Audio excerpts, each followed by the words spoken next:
Hello, Selection Committee. My name is Samuel Salazar, and I'm here to do a quick 2-minute introductory video about why I think I would be a good candidate to be the leader of the Canadian delegation in these upcoming Ship the World Youth Conferences for the years 2022 and 2023. I feel like the majority of Canadians, our stories that we begin as immigrants. I'm an immigrant to this country. I was born and raised in Venezuela, and I moved here to Canada when I was about 7 years old. It was a very tough experience, fleeing your country that is being torn by a social and economic crisis, and leaving family behind for, somebody when I was my age, I was 7, it can be very tough.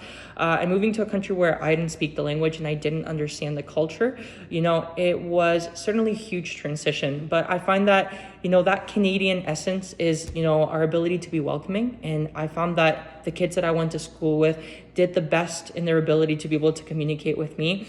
And, months down the road after that, after my first arrival here into Canada, I was already starting to communicate with kids in English. And I was able to see that it is possible to live in a city filled with many different people of many different backgrounds and walks of life. And I feel like that's the beauty of being Canadian. Now, not only do I speak the language, but I also understand the lingo of what it means to be Canadian.